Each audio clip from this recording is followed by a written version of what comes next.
Well, it's my great pleasure this morning to introduce Rickey Burks. I would have to say there's not many people I admire more, both personally and professionally, than Rickey. So I'm really excited to have you on our podcast. So, Rickey, to get started, maybe just tell us a little bit about you and your background, and literally your background there at the where you're Yeah, speaking to us from. yeah.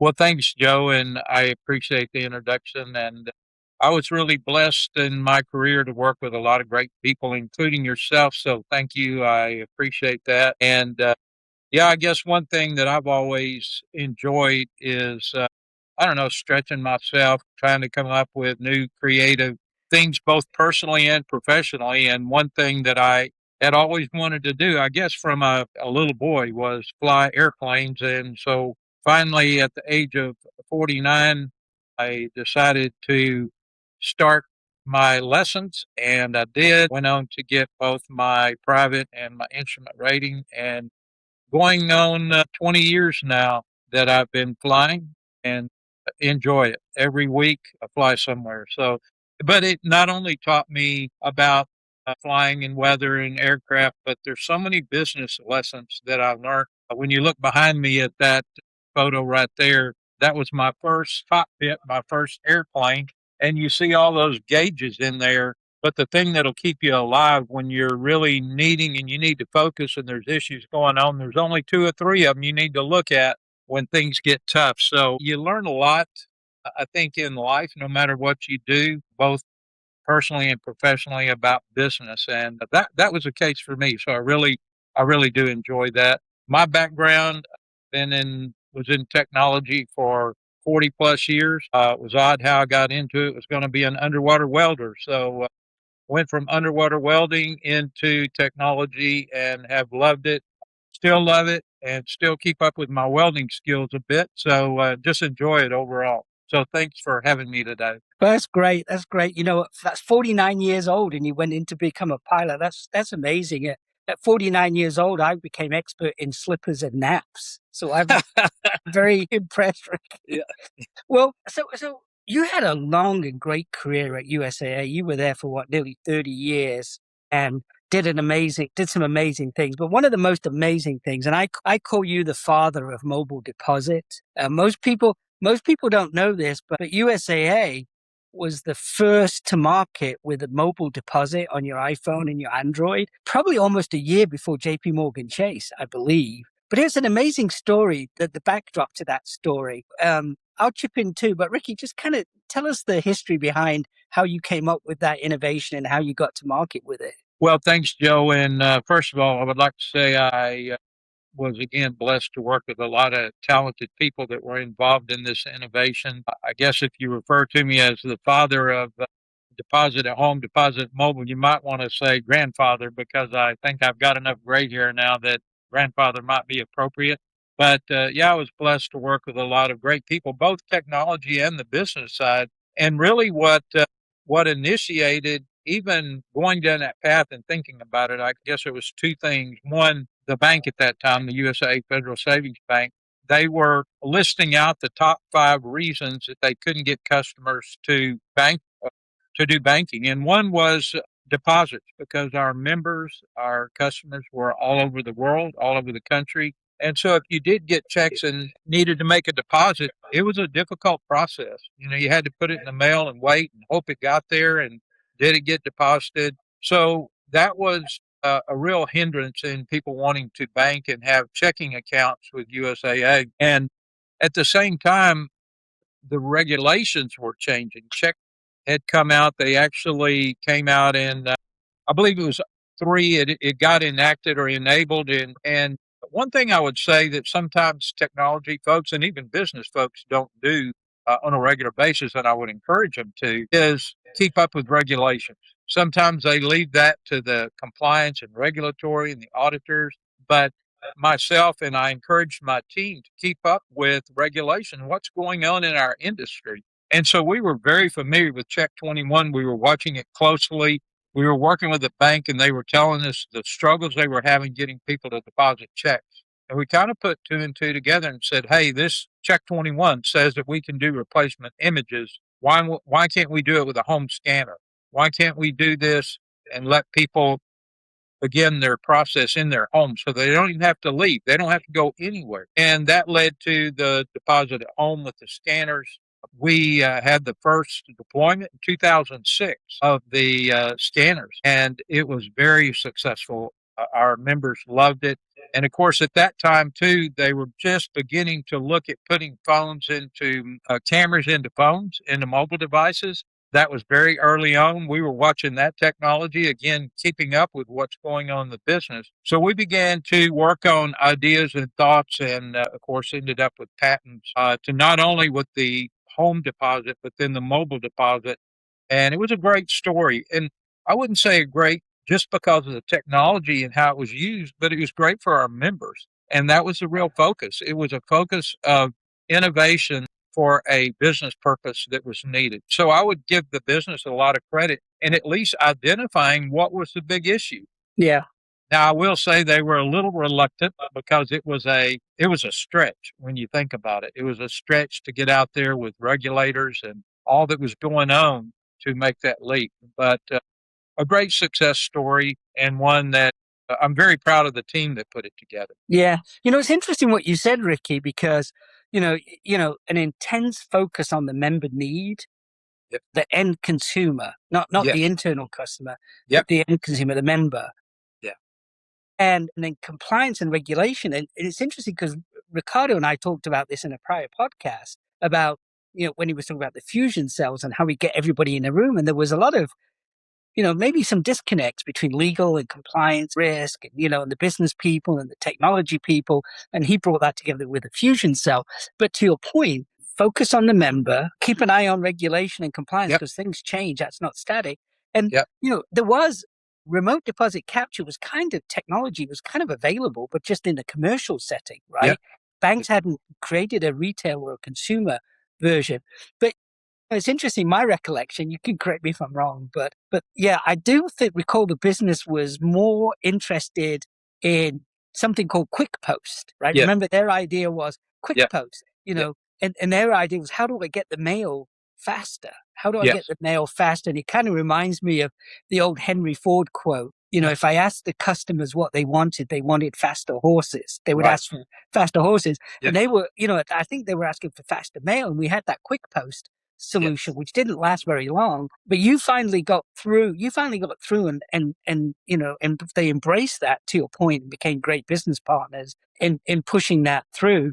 But, that was an incredible story. And I think it just kind of changed the course of events in banking, Ricky. So you and the Yeah. team take a huge amount of credit for that. Yeah. Well, thank you. I would tell you the other thing that it really took, and I was very fortunate to work with senior leadership there at USAA, all the way up to the CEO, that they really embraced innovation. And if you think about the company when it was formed back in, I think, 19, that was innovative. These Army officers getting together and putting that whole idea together that we can self-insure. So it was kind of in the DNA of the company, but you would see it get pushed down and pushed to the back, depending on the time and what was going on. And so was fortunate to have some senior leadership that was willing to step up and say, you know what, for our members, for their ease of use, their ability to bank with us and us take care of them, we're going to go and take this risk. So sometimes I think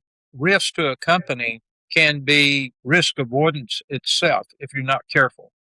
Yep. Your ability to avoid risk can stop you from doing things that truly bring value and bring new creativity to the forefront. So Yeah. it's a balance. And I think a partnership between compliance, regulatory, and risk departments and business architects, technical architects, I would highly encourage that in companies to get together. Don't avoid each other. Get together and share ideas and thoughts for sure. Yeah. No, it's a great point you make. I think there was a book by Clayton Christensen called The Innovator's Dilemma, and it talks about companies that were at the forefront of innovation. Of course, USAA had a direct banking model innovation before Yep. most people ever heard of direct banks, back in when they launched the credit card company back in the 80s, Ricky, I think you were there for that. Mm-hmm. But no, that's an amazing story. I'm just changing topics a little bit, but And when I started at PenFed in my first year as the CIO, I realized I needed a lot of help. So you were one of the first calls I made, and you came over and helped me. And one of the most impactful things you shared with me was a body of work from MIT, Massachusetts Institute of Technology, the Computer Information Science and Research Center. And it was a body of work around enterprise architecture as strategy. And I had this conversation with Maria in an earlier podcast. The light bulb went on. You don't have a technology strategy to try and deliver the business strategy. You only have the business strategy, That's right? right. And so when you introduced enterprise architecture as strategy, then it made me realize I had to focus on enterprise architecture as the execution vehicle of strategy, right? And of course, Ricardo was the leading voice in saying my strategy is really around agility. And so we got into, okay, then I really need a reference architecture for agility. But tell us a little bit more about your thoughts around how that whole enterprise architecture is so important. And enterprise architecture as a strategy is important to almost every company in every industry, right? Yeah. Well, as you know, there's a whole lot of books you can read and people with different advice around business, how to architect business, how to move it forward, and probably too many out there. So people can get confused. The reason I really gravitated towards what Dr. Jeannie Ross and the folks at MIT did is they were on the ground. They went out and actually interviewed, spent hours and hours, years actually, working with major companies, different size companies, looking at those that succeeded, those that did not succeed so well. And they were using real world examples of what worked, what didn't work. And then they were trying to get that down into a formula that could at least help you as you try to move forward as a company. And I believe it's in chapter 2 of the book when they talk about the operating model and really being purposeful in an operating model. And while I think companies have for years looked at an operating model and said, okay, what's our target market? Who is our customer base? What's our financial model? What's maybe even our workforce model? Very few of them have gone to the depths of looking at, okay, we have these products, we have these services. How are we going to create these products and services? Who's going to be involved? Is it just our employees? Is it our target market, our members, our customers? Are they going to be involved? How is technology going to play into this? And are we going to be a standardized type organization? Are we going to be an integrated type organization? To what degree are we going to embrace integration and standardization? And oftentimes companies get somewhere, but they didn't necessarily get somewhere on purpose. I actually heard a sermon one time. There's a gentleman, Craig Rochelle, who said in his sermon, he said, everyone gets somewhere, but few get somewhere on purpose. And that really stuck with me. And I think it's very appropriate for companies. And when they go into strategic planning sessions, that they don't just limit themselves to here's our target market, here's our finances, here's our what they call workforce, but they need to expand their mind and they need to think about what is the force that really does work for us? And technology is becoming more and more of that force. Business and how business looks at their product services, and even internally in the internal systems, whether it be compliance, regulatory, how are we going to do that? Are we going to do it the way we've always done it? Or are we going to be very strategic? So I think the book that they wrote, and it's was published a number of years ago, but still I believe very relevant today. And I would encourage folks to go and look at that or other books that help you understand it's not. Don't leave it to a technology department. Realize that architecting a business is, as you said, it's about one architecture, and that's the business architecture. Technology, humans, customers, the general public, they're all part of how that architecture will play out, depending on your decisions. But don't leave it just to an IT department. So I was fortunate when I worked at USAA to have both the CTO role, the Chief Technology Officer role, and then asked to be the Chief Innovation Officer. Well, the Chief Innovation Officer reported to the business side of USAA. So I was fortunate in getting to bridge between business and technology, and I saw the value that it brought. Mm-hmm. So would really encourage folks to keep an open mind to that and make sure they're bridging that and not, going into these two separate, oh, this is my territory. Oh, yeah. But share thoughts and ideas there for sure. Yeah, yeah, no, no, Ricky. A couple of things you said there, I just want to loop back on. The first is that book. It was a lot of practical wisdom Yeah. because of the research, and so it was very consumable. And I really like that, and I used it a lot. And to your point, I did take a lot of that and apply it at PenFed in those early years. And the operating model was important. And Ricardo and I talked about that, how we integrated our models between Yeah. consumer banking and technology. And just like you, we had a head of consumer banking technology, and he had two bosses, technology and business. But it was great to bridge the gap, and he did an amazing job. Governance is important. Yeah. Yes. Governance can be a scary word, but when it's facilitating really value add business, I think people get on board with governance, not as a, police force kind of thing, Yeah. and then this whole notion of reference architecture, right? So, Yeah. so we were focused on, so I spent a lot of time in those early years on reference architecture with you, and then the operating model with the business. How do we have that really integrated?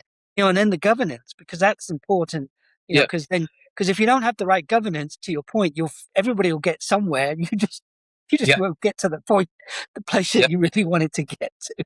Yeah. And that takes a lot of partnership with people, good people working with pure motives and one Yeah. singular goal, which is how do you serve the member better? Right. Yeah. Just at about the same time, you said something again to me that really changed the course of my thinking. And you said to me, Joe, you said if I had it all over again at USAA, I would have done more with Salesforce. And that took me back. That really took me back because I was about to do things with I was about to do something negative around Salesforce. And you said, Joe, you need to go over to their executive briefing center in San Francisco at their headquarters, and you need to learn where they're thinking and where they're going with financial services. But tell me a little bit more about that, what your thinking was when you shared that insight with me. Well, again, when at USAA was fortunate, even when I went there back in the early 80s, they had a centralized corporate customer information file. So they had done a great job of pulling together information about their members and associated members and associated persons, whether it be lawyers, doctors, different things that they knew about their membership, which was great, very helpful. The thing that always became something we had to focus on, though, is when you add new solutions, new systems, how do you integrate with that corporate CIO? I think the thing that platforms did, whether it's Salesforce or another one, the platforms that came along, they began to not only expand on the demographic data, the information, the depth of knowledge that you had about your customer base, but they began to focus on, it took them a while, but they began to focus on, okay, this is great. We've got all this information, but how does it really get applied if it can't integrate well with other solutions that are going to be part of your enterprise, part of your business? And so I think these platform approaches that allow you to plug in other solutions and gain value from, if somebody's going to change, they move, they're going to change their address, or now they've got new additions to their family, whatever the case may be. And that can be shared across, like in financial services, whether they're looking at loans or checking accounts or investments or, insurance, whatever it might be, that becomes an ability for that depth of information to flow and not have these disparate solutions that are all one off and Mm-hmm.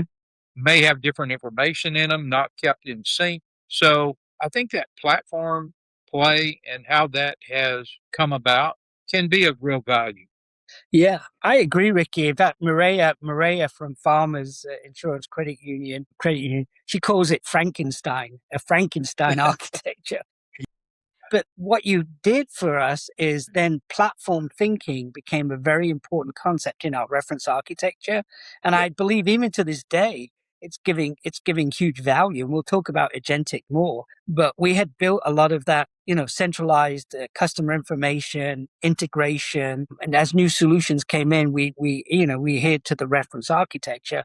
And then we had governance. We had a thing we actually called it platform SecOps, not DevSecOps, because it was a low code, no code platform. And I said, well, listen, if you put dev in there, people are going to want to develop.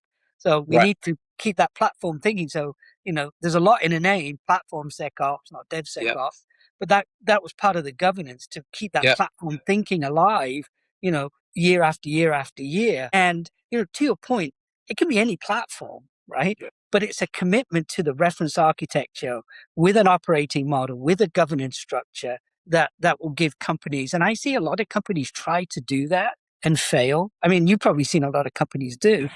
And if you were to put it down to one thing, like what is the difference between the companies that fail with kind of a enterprise architecture or strategy and those that succeed, what would that one thing be? Well, think, I guess the failures that I've seen are more around people becoming too much of a purist. And so they grab something and they think, oh, wait, it becomes like a policing, it becomes like a purist instead of keeping an eye on the business. These platforms are, I think they can be very valuable, but they're not perfection and they're not for every single thing that you're going to go do. And so always using that good judgment from the business perspective and looking at and making judgment calls on, well, is this the right time to plug into this part of the platform and use this particular component or piece, or is it not? Rather than just saying, well, we've already made our decision and you're going to use this component. Then you get into these wars about, well, wait, that's not really working well for me. It's like there used to be this tool. I was trying to remember what it was called, but you might remember it years ago. There was this all in one. It was called Shop Something that people would have in their garage, and it had everything you could think of in this one like tool to go make stuff. And they would advertise it as it's the end all. This is the one tool you're going to need for your garage. Well, it had a lot of good capability to it, but it was not the end all tool that you needed for your garage. If you needed to go out and cut some 2x4s or you're doing rafters or something, you weren't going to haul that tool up there, right? You needed the old circular saw. And so I think not getting so purist and always looking at the business value and making sure that you're going to get business value and testing it. I'm a real believer in you test and learn things. So start small with something, try it, build relationships so your business is open to trying some experimentation with some new capability and get the results of it and go off the facts of it, not off of, purity about somebody is connected with this technology or that technology. I think Yeah. that's what I would give guidance on. Yeah, no, I 100% agree with you, Ricky. And I think I spent time early in my career being a purist. So I know I know what you mean. Fortunately, PenFed got the benefit of me not being a purist.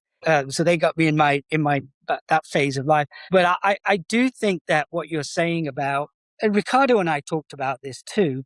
You know, it's business savvy tech people, right? Not to Yeah, your point, purist tech people, but also if you pair them up with tech savvy business people, right? absolutely. There's a ton you can accomplish that you would just Absolutely. not imagine. Yeah. And it's not like you're fighting uphill, right? Yeah. Because you always have productive conversations, you know. And I think that's what my experience was when I look at the companies that I've seen succeed and the companies where I've seen fail, is Yeah. it becomes this kind of this technology purity and a business level of impatience, right? Yeah. Yeah. And both well earned. Yeah. Yeah, yeah, I would absolutely agree. And Joe, you might remember when we did some of the innovations at USAA and people really liked it. So they started giving us more money and actually giving us more money than we could actually use. But we expanded the innovation footprint at USAA. And one of the models we used, I had the good fortune of spending a good amount of time out in California at some of the VCs. And these VCs would call and ask myself and others from other major companies to come and sit in on product reviews of new people bringing ideas in And so these were very small, 10, 12 people. And we were every 30 minutes, we were asked to say yay or nay. Do we think that's going to make it? So we were giving our ideas and we were getting to see early technology coming in. So I got this concept of these portfolio owners and how portfolio owners inside these VC companies really work. And in our innovation model, we started setting up portfolio owners. And we went out, and one thing that I gave direction as the innovation officer at USAA was I don't want one of those portfolio owners to be from the IT community. And of course, I got some pushback, but I said, no, I want this to be business driven, but I want us to find business technologists. So we handpicked them. We Mm-hmm. went and selected folks that we knew had not that they were a officer, not that they were an executive, but they were had great business knowledge, well respected, and yet they were tech savvy. And we ended up getting 6 individuals. One of them was actually a security guard out at the gate at USAA and became Innovator of the Year several years in a row. But these 6 individuals were responsible for a portfolio. And the thing that really, I think, advanced innovation there was any employee in the company could go and pitch an idea to one of these portfolio owners. Now, if that portfolio owner said, I think that's horrible, they had 5 other people they could pitch it to, and they could keep pitching these ideas. And the portfolio owner was responsible for selecting the ideas, and they got recognized for how did your portfolio do over the last year, 2 years, 3 years. And there were some amazing things that came out of that by connecting. And the thing that we did on the technology side was we told the portfolio owners, as you select ideas, we'll give you tech people, you bring business people, we'll put them together. And what will result from this combination of technologists and business tech savvy folks is going to be amazing. And it really Yeah. was. It Yeah. really was. A lot of patents, a lot of ideas, a lot of great value for internal business as well as to customers, members, direct to the members. Yeah. No. I recall those days well. And of course, we didn't have the same scale at PenFed, but we incorporated some of the same Yep. thinking. Yep. And bringing business Absolutely. technologists and technical Absolutely. business people. Sure did. This is just wrapping up. It wouldn't be a podcast if I didn't ask you about agentic AI. And you and I have seen many cycles of technology innovation or revolution, as they call it. Tell us a little bit about your thoughts today about agentic AI. What's the same, and what's different? And I'm thinking, around the speed element of everything Yeah. that's happening. Yeah. Yeah, I would agree. I think that there's beginning to be more and more capability, and it is moving at a much faster pace. I think that I really do believe the timing is now to embrace some of that. But when I say embrace it in a test and learn from a test and learn perspective. You and I have talked a little bit before about compliance regulatory, and you see a lot of that in the financial services industry.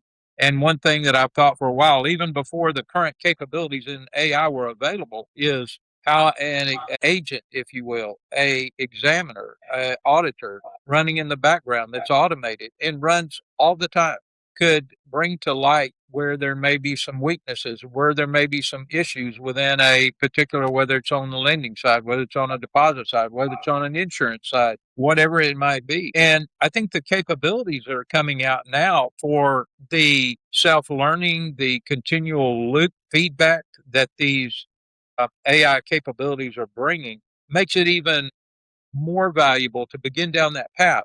Now, I'm not saying that you let it just run and say, okay, here's exactly what you should do for audit or compliance, but people worry about it taking jobs. I look at it this way. I think it's going to increase the quality of the work being produced because you're going to let it go do what it's really well at. And it's going to bring information then to the experts. The experts are going to be able to spend quality time on the few areas that really need attention instead of having to do this breadth of I'm trying to audit, I'm trying to do everything manually or even using some technology that may be a bit outdated. I think you can really leverage these capabilities now that are coming about and again, test and learn. So if you had an individual, if you had a human that you brought in, you would be mentoring that human to get them better and better at going and doing some of this work and bringing it back to you and letting you look. People forget that they need to mentor these AI capabilities too. They need to Yeah. get feedback and input into these engines so that it gets better and better and better, and it improves the quality overall. So Yeah.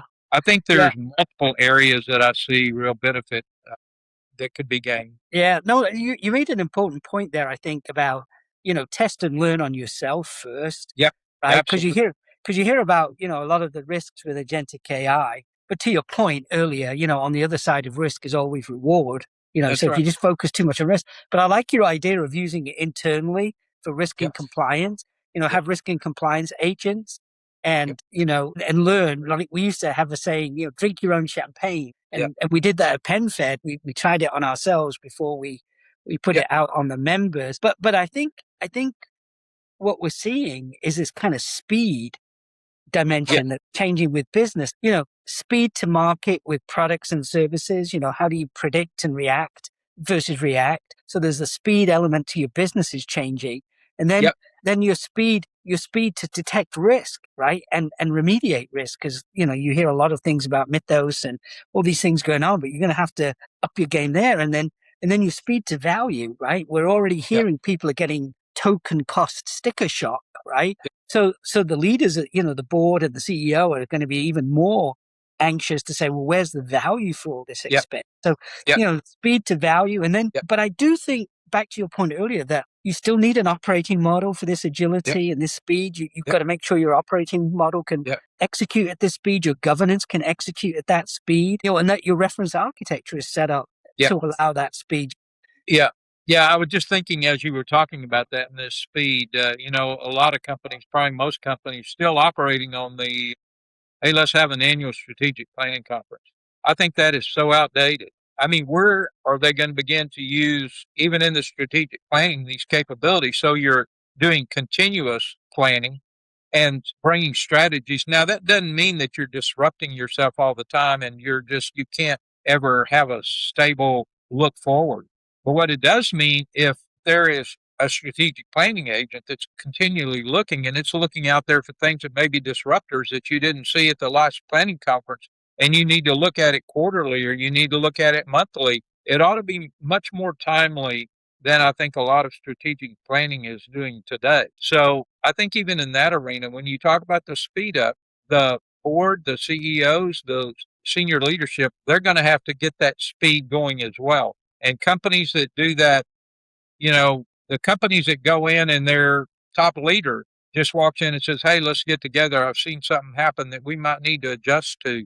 Those are going to be the ones winning in today's environment. Yeah. So they need to be very involved, very engaged, not sitting in the offices like years ago and letting people come to them. They need to be engaged every day. And I think the technology can help them stay engaged. Yeah. No, I agree with you. I agree with you 100%. That's why I like Ricardo's kind of strategic agility Yep, concept that really absolutely. set us thinking very, very differently.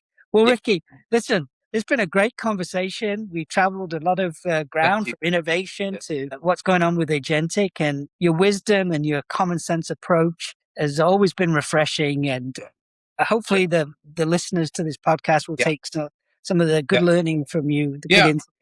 yeah. One last thing I would say, and I know you and I have worked too with Shreem and Haniva for a little while, and they are a company to me that does a really good job of just integrating with folks that they work with. So I guess my point, not so much about them, but when you are looking for partners to help you, I think that's really important too. Do your due diligence, look at the partners that you're bringing in to help you on the strategic journey. And it's not always the biggest. Sometimes it's the smaller, the ones that are more focused, the ones that are realizing and they're helping you to meet your goal. So big is not always better. Some of the big companies are great, but some of the ones that are smaller, more boutique type companies can add real value to you. So keep an open mind, look at their background, look at their success rates. What are they really doing for people? I think it'll go a long way in helping you. So again, Joe, thank you for the time today. I really enjoyed it, and maybe we'll do it again one day. Yeah, thanks, Ricky. I didn't share this when I was talking to Ricky earlier about home deposit became where we scan the checks at USAA, and then to mobile deposit. So when we first did deposit at home. I loved it. I thought it was the greatest thing. And I remember I was sitting in my office at USAA and somebody walked in and they said, "Hey, Ricky's got a new idea." I said, "What?" He said, "We're going to take a picture of the check." I go, "No, that's the stupidest thing I've ever heard."